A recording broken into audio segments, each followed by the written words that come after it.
Yo, yo, yo, what is good? In the neighborhood, it is your friendly neighborhood Ace Boy Sandy in the cuts today. And I spent my entire day watching a show called Ironheart. And today I'm going to let y'all know if it's good.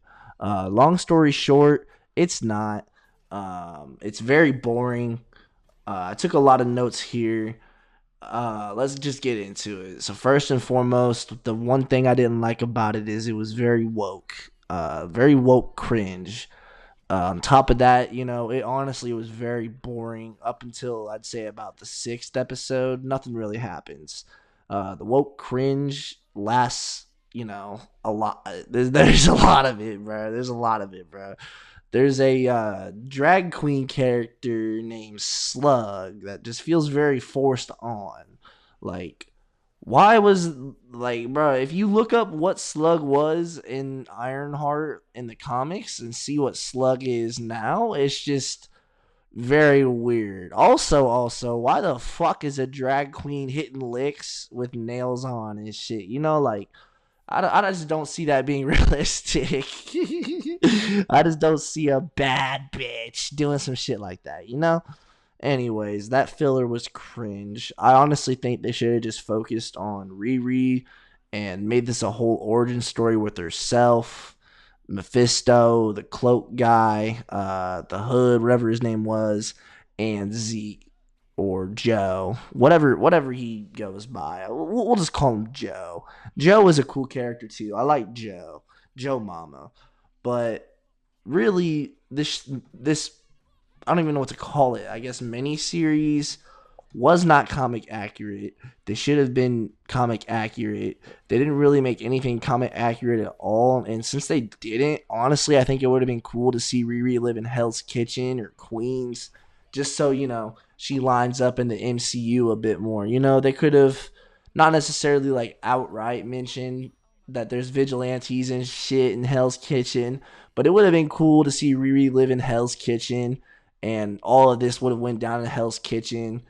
They could have said, "Oh, Daredevil was nowhere to be seen. I don't know why. He was hurt."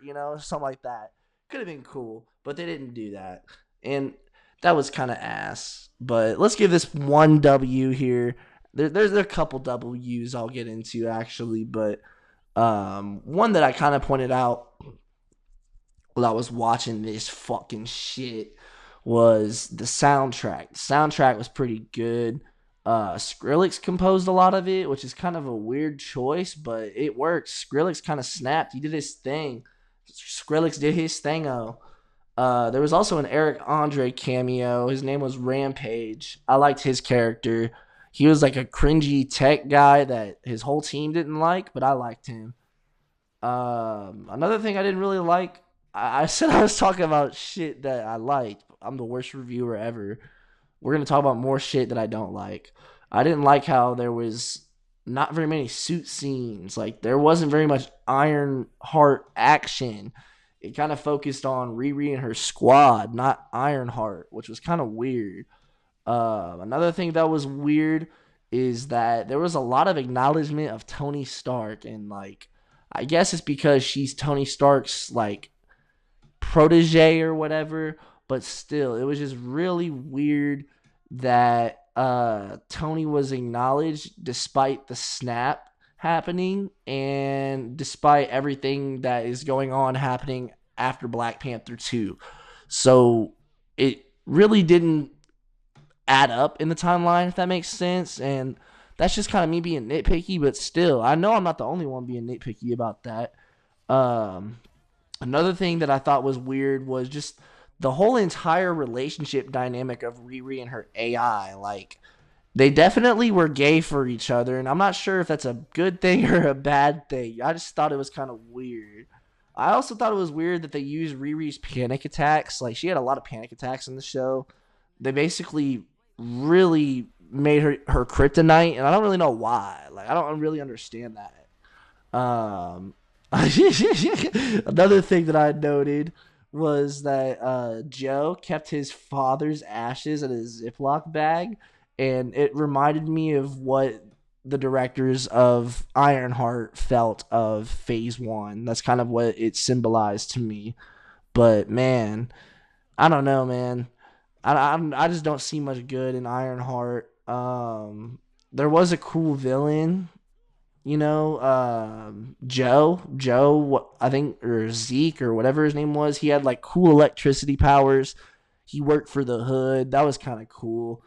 But really, the first episode, the fifth episode, and the sixth episode are the only ones really worth watching. Riri definitely should have just went to the Sorcerer Supreme to make her suit magic rather than going through all this bullshit. But yeah, the final battle kind of ended up with Joe getting kicked in the balls as well, which I thought was kind of funny. Like that literally was how it ended, along with a cliffhanger of Riri accepting a deal, and it just was not that good, man. It was all over the place. It's like me talking about this series, I sound all over the place, but like that's literally what it was. I'm giving Ironheart a solid 4.5 out of 10.